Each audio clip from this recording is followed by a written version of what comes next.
रामलला की प्राण प्रतिष्ठा से पहले अयोध्या से धर्म युद्ध शुरू हो रहा है। कौन राम को चुनता है और कौन राम से परहेज करता है, ये 22 जनवरी को तय होना है। 80% हिंदू ये वोट करेंगे। बीजेपी इसकी लिस्ट बनाएगी और 24 में धर्म युद्ध होगा। 22 जनवरी की तारीख नजदीक आ रही है। इंडी नेताओं की दुविधा बढ़ती जा रही है। वो ज्यादा पशुपेश में हैं जिन्हें रामलला की प्राण प्रतिष्ठा का निमंत्रण आया है। लेकिन लेफ्ट का स्टैंड क्लियर है। सीताराम ने राम की अयोध्या से दूरी बनाए रखने का फैसला कर लिया है। सबसे बड़ी चुनौती अखिलेश के सामने है। राम को चुने या राम मंदिर और हिंदू धर्म विरोधी पार्टी नेताओं की माया को कांग्रेस क्या करेगी? सीताराम के साथ रहेगी या अयोध्या में राम के साथ? ये डिटेल रिपोर्ट देखिए।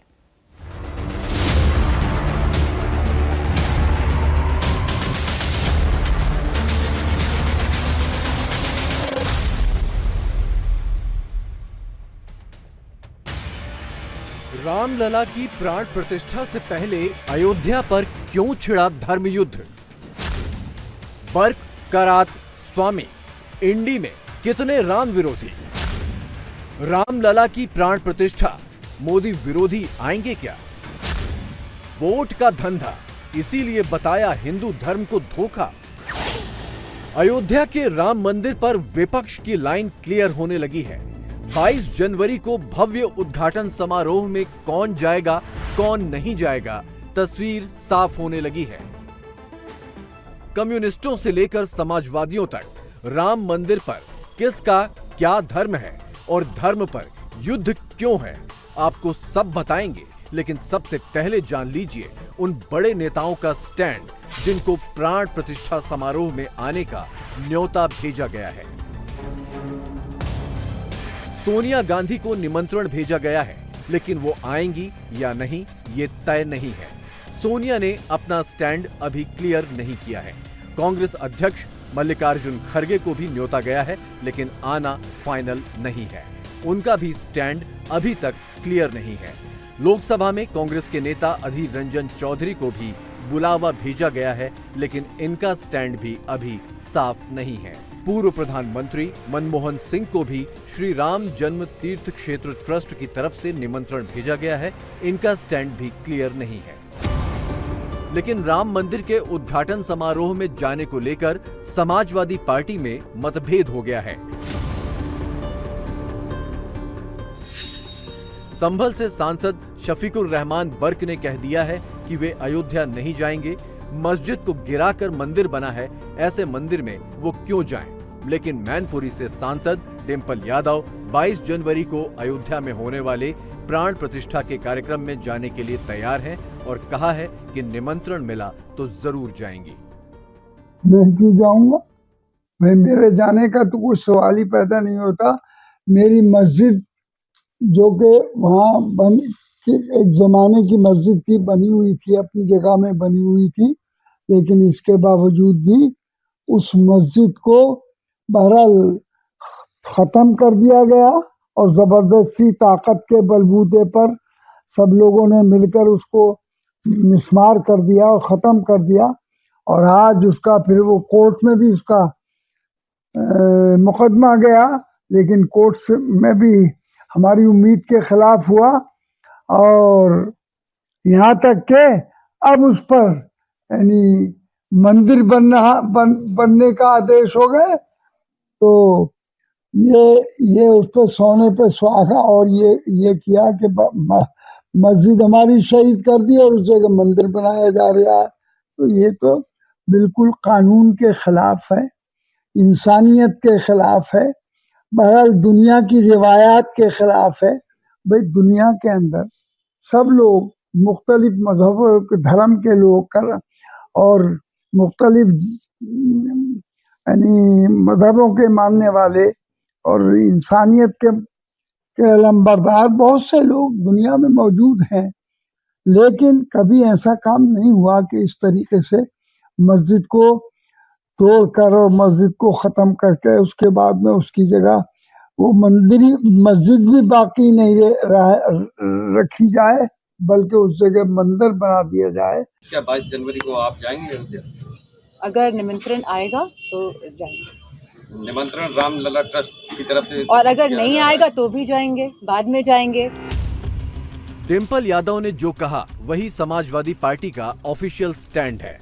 हिंदू वोट का सवाल है, इसीलिए श्री राम के अस्तित्व पर सवाल उठाने वाले ज्यादातर नेता और दल प्राण प्रतिष्ठा समारोह में जाने से इनकार नहीं कर रहे हैं। लेकिन बर्क का बयान अखिलेश की चिंता बढ़ा सकता है, क्योंकि राम मंदिर से हिंदू वोटों का जो पोलराइजेशन होगा 2024 में, उसका फायदा बीजेपी को मिलेगा। लेकिन अल्पसंख्यकों का ध्रुवीकरण बहुसंख्यकों का रिवर्स ध्रुवीकरण भी कर सकता है। अगर ऐसा हुआ तो 2024 में हिंदुओं के रिवर्स पोलराइजेशन का फायदा बीजेपी को मिलेगा। उनको नफरत है भगवान राम के उस मंदिर से, और मैं समझता हूं ऐसे लोगों को ये देश पहचान रहा है, और 2024 में इस अलायंस को जो जो जुड़ा है वो बताएगा कि भगवान राम का मंदिर बनने के बाद भी, आपको इनविटेशन देने के बाद भी आपको इसका विरोध करना है। देश की जनता जवाब देगी। अगर समाजवादी पार्टी के मुस्लिम नेता राम मंदिर के खिलाफ खड़े हैं तो इसका बीजेपी पर निगेटिव असर नहीं पड़ता। सियासी रूप से देश के सबसे बड़े सूबे उत्तर प्रदेश में, जहां देश में सबसे ज्यादा 4 करोड़ से अधिक मुसलमान हैं, वहां बीजेपी किसी भी मुसलमान विधायक को चुनाव का टिकट ही नहीं देती। 2017 में उत्तर प्रदेश में बीजेपी ने किसी मुसलमान को टिकट नहीं दिया। 2022 में भी यूपी में किसी मुसलमान को टिकट नहीं मिला। दरअसल बीजेपी जब 50% वोट शेयर की बात करती है तो उसके कैलकुलेशन में 80% हिंदू वोट ही होता है। और अगर मोदी विरोध की कवायद में एंटी राम वाला नैरेटिव हिंदुओं के बीच गया तो नुकसान किसका होगा, ये समझना मुश्किल नहीं है। लेकिन यूपी में अखिलेश के लिए मुश्किल सिर्फ बर्क का बयान नहीं है। समाजवादी पार्टी नेता स्वामी प्रसाद मौर्य ने तो हिंदू धर्म पर ही सवाल खड़ा कर दिया है। मौर्य का कहना है कि हिंदू एक धोखा है, हिंदू कोई धर्म नहीं है, ये जीवन जीने की कला है, और हिंदू धर्म कुछ लोगों के लिए धंधा है। लेकिन अखिलेश की पार्टी ने मौर्य के बयान से किनारा कर लिया है। समाजवादी पार्टी का सबसे बड़ा वोट बेस यादव है, यादव भी हिंदू हैं, और राम उनके लिए भी उतना ही मायने रखते हैं। इसीलिए स्वामी प्रसाद मौर्य का बयान उनकी पार्टी को चुनाव में नुकसान पहुंचा सकता है। डिम्पल यादव ने कहा कि ये उनका निजी बयान है, पार्टी का इससे कोई लेना देना नहीं है। हिंदू एक धोखा है, और वैसे भी 1995 में माननीय सर्वोच्च न्यायालय ने अपने आदेश में कहा था हिंदू कोई धर्म नहीं, ये लोगों के जीवन जीने की एक शैली है। यही नहीं, जो सबसे बड़े धर्म के ठेकेदार बनते हैं, आरएसएस के प्रमुख मोहन भागवत जी ने भी कहा है, एक नहीं 2 बार कहा, हिंदू धर्म नाम का कोई धर्म नहीं है, बल्कि लोगों के जीवन जीने की एक कला। देश के माननीय प्रधानमंत्री जी ने भी कहा, माननीय मोदी ने भी कहा, हिंदू धर्म नहीं है। और अभी 1-2 महीने पहले माननीय गडकरी जी ने भी कहा, एक मीडिया कॉन्क्लेव में कहा। लेकिन इन लोगों के कहने से किसी की भावना आहत नहीं होती है। अगर स्वामी प्रसाद मौर्य कह देते हैं हिंदू धर्म नहीं है, बल्कि एक धोखा है, और जिसे हम हिंदू धर्म कहते हैं वो कुछ लोगों के लिए धंधा है। जब हम कहते हैं कि ये कुछ लोगों के लिए धंधा है, तब पूरे देश में भूचाल लग जाता है। लेकिन वही चीज अगर मोहन भागवत जी कहते हैं, माननीय प्रधानमंत्री नरेंद्र मोदी जी कहते हैं, माननीय गडकरी जी कहते हैं, तो किसी की भी भावना आहत नहीं होती। अगर वही चीज स्वामी प्रसाद मौर्य कह देते हैं तो लोगों की भावना इतनी कमजोर होती है कि उनकी भावनाएं आहत। शुरू से ही राष्ट्रीय अध्यक्ष जी ने इस बात को कहा है कि ये उनके अपने खुद के विचार हैं, ये समाजवादी की पार्टी के विचार नहीं है, और समाजवादी पार्टी उनके विचारों का समर्थन किसी भी रूप में नहीं करती है। लेकिन समाजवादी पार्टी भले ही स्वामी प्रसाद मौर्य के बयान से किनारा कर ले, बीजेपी ने इसे मुद्दा बना दिया है। मैंने कहा ना, जाको प्रभु दारुण दुख दीना, ताकि मति पहले हर लीना।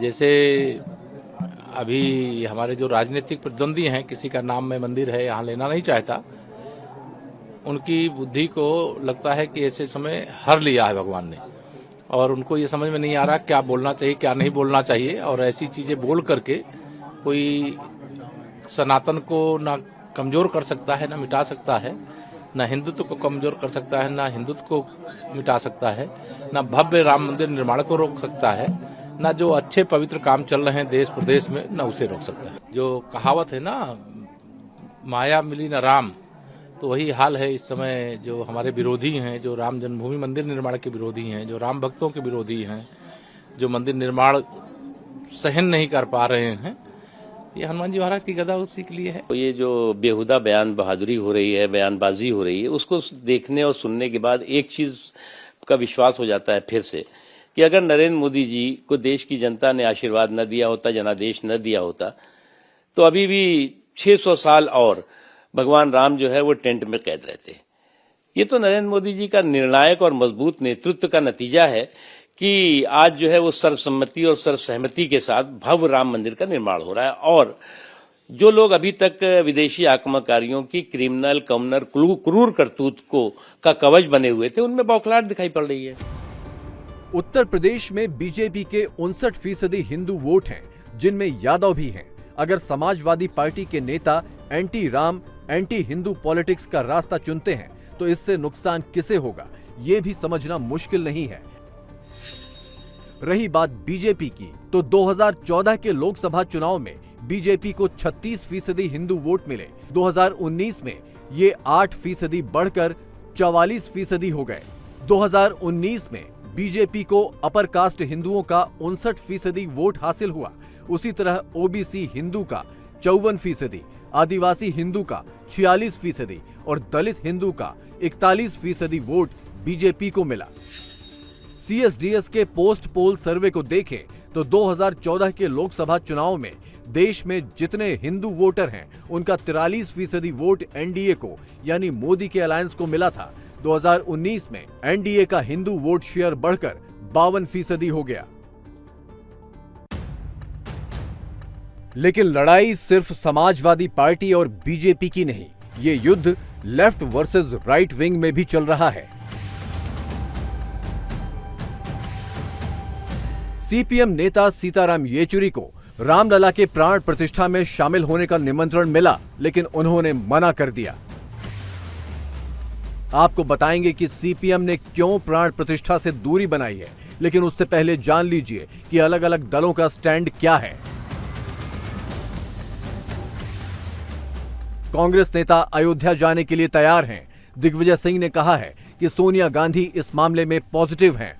कांग्रेस का डेलीगेशन जरूर जाएगा। कांग्रेस महासचिव केसी वेणुगोपाल ने भी समारोह का न्योता मिलने पर आभार जताया। अखिलेश यादव ने भी कहा है कि निमंत्रण मिलने पर अयोध्या जाएंगे। बीजेपी का साथ छोड़कर कांग्रेस और एनसीपी के साथ खड़े उद्धव ठाकरे ने भी कह दिया है कि रामलला कोई बीजेपी की प्रॉपर्टी नहीं है, लेकिन सीपीएम ने अपना अलग स्टैंड रखा है और प्राण प्रतिष्ठा समारोह में जाने से इनकार कर दिया है। नहीं, हमारी पार्टी नहीं जाएगी, हमने बिल्कुल स्पष्ट किया है, और इसके पीछे हमारी एक बुनियादी समझ है।